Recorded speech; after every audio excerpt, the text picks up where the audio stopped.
Picture a man, born in the misty streets of Edinburgh, a guy who raked in fortunes counting cards at gambling tables, took down his rival with a single sword strike, and then broke free from prison. His name was John Law, the father of modern finance, the visionary who dreamed up paper money, yet also the cursed mastermind behind the Mississippi bubble that sank millions. One day, royal halls rang with applause as he vowed to rescue France. The next, he dodged stones in the streets as a despised outcast. Long before Rockefeller, Carnegie, or even Bezos, this man pushed the boundaries of wealth and ruin. So how did one of Europe's most powerful figures end up with his life fading away in a poor grave in a quiet corner of Venice? Buckle up.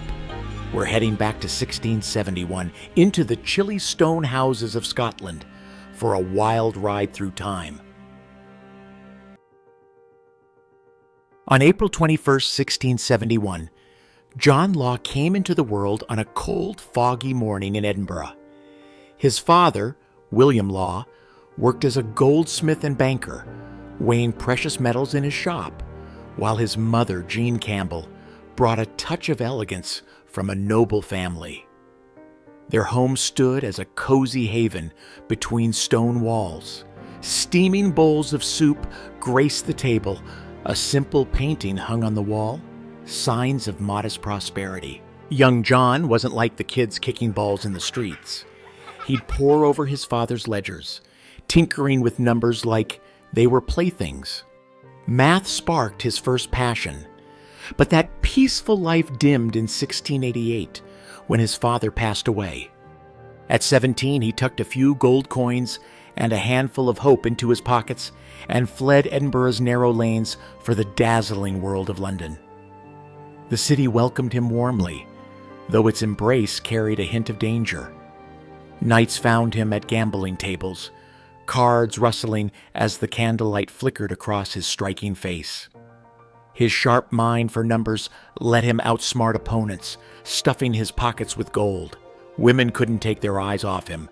Men either shrank back in fear or watched with envy. Folks dubbed him Beau Law. It means beautiful law. His charm and intellect a dazzling combo. But this fairy tale darkened on April 9, 1694. In Bloomsbury Square, the mist thickened the air. Law squared off against Edward Wilson over a mysterious woman named Elizabeth Villiers. Wilson, the son of a wealthy merchant, bristled at Law's charisma, perhaps jealous of Villiers' wandering gaze. The two met in the square, a silent crowd looking on as swords flashed. Steel clanged through the stillness, and with one swift move, Law sent Wilson sprawling to the ground. Blood seeped onto the stones, Law's eyes glinting with cold determination. The onlookers whispered in shock, but he didn't spare a glance back. Authorities shackled him, dragged him to trial for murder, and sentenced him to the gallows. In the courtroom, chains gripped his wrists as the crowd anticipated his doom. But Law wasn't one to surrender. His wealthy friends rallied. Rumor has it a lord slipped a bribe to the judge under cover of night, and his fate softened to a prison term. Even that couldn't cage him. In 1695, on a spring evening, while guards nodded off from too much wine, a friend slipped him a horse. He leaped over the wall, the clatter of hooves fading into London stones as he raced toward Amsterdam. From gambling dens to Europe, this marked the first grand escape of his wild journey. In Amsterdam, Law kicked off 1695 living like a wanderer along the canal banks.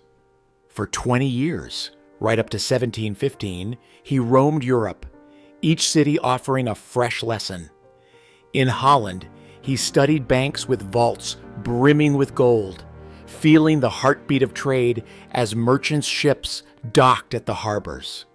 Nights drew him to casinos, dice tumbling, cards shuffling. One evening he'd pocket 50 gold pieces, only to lose them all by sunrise. To him, it wasn't just a game. It was a way to stay afloat. One day, Amsterdam's financial world revealed a truth. Money wasn't locked to precious metals. It thrived in the flow of commerce. When he drifted into Paris, he plunged into the dazzle of ballrooms.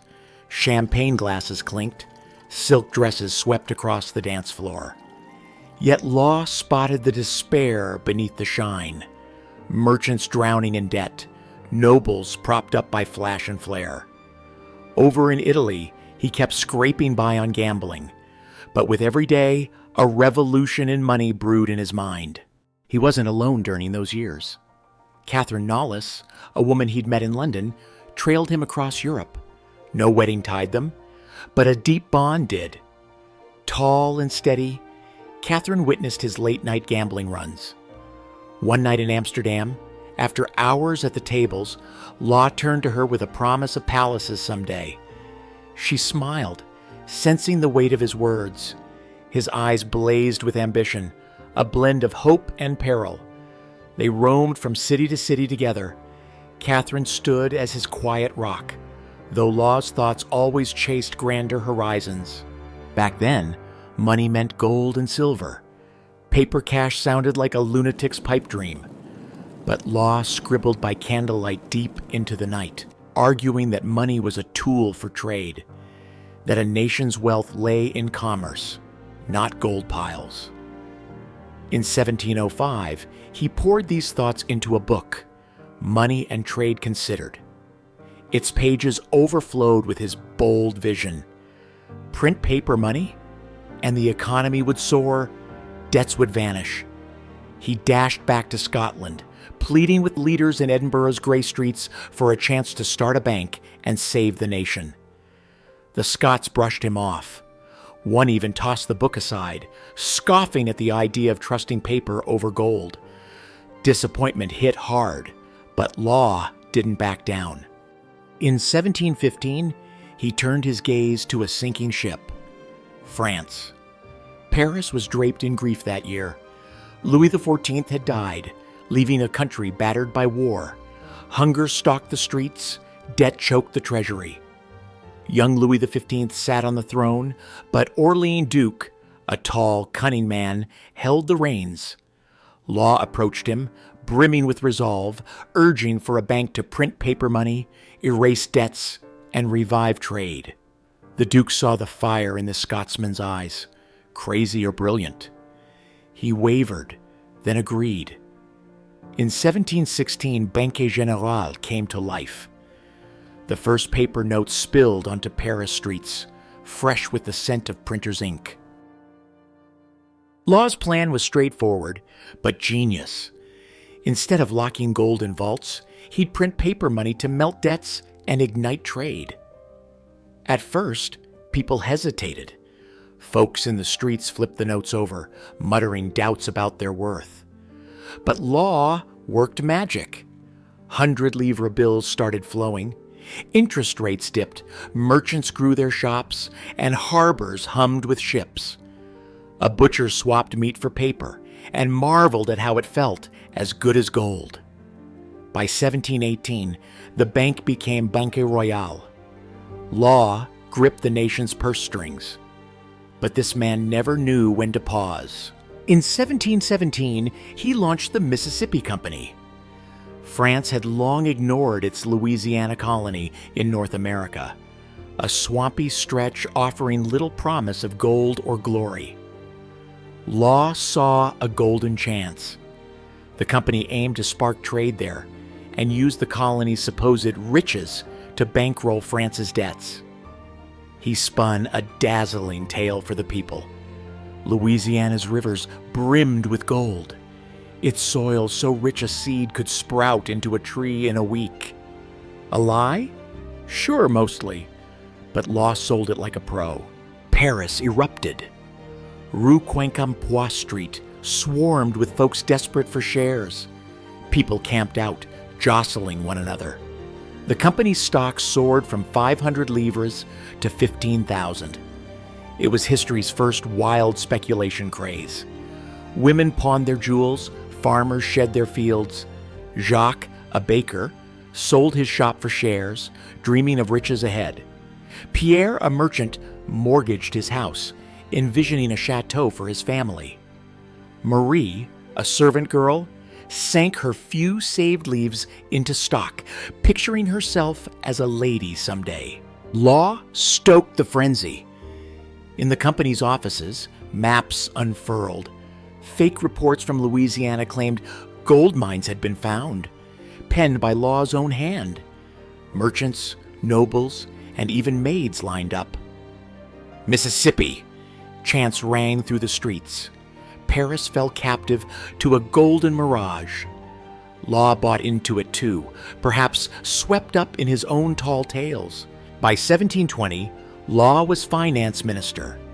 He strolled royal halls in silk jackets, hosting dinners at Hôtel L'Anglais, where tables sparkled with wine glasses and silver plates.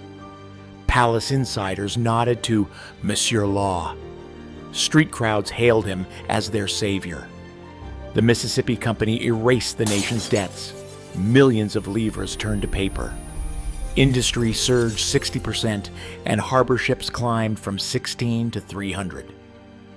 Law paused one moment, glancing at Catherine, with a nod to the palaces he'd promised. She smiled, but felt the dream's fragile edge. Like all great tales, this one slid into shadow. The Mississippi Company's promises were a sham. Louisiana held no gold, just swamps, mosquitoes, and weary settlers. Law knew it. Reports from the colony laid the truth bare. But he stayed silent. Propping up the system demanded the lie. The paper money, untied to gold, began to falter. In 1720, people stirred, clutching notes in the streets. They whispered about their real value, demanding gold instead. Panic swept through. Rue Quincampoix turned furious. Folks ripped up banknotes and shattered windows. Shares crashed. 15,000 livres worth of shares became worthless overnight. Jacques couldn't reclaim his baking life. His shop gone, his wife walked out. He wept in the streets, cursing Law for his ruin. Pierre's chateau dream dissolved. His home seized.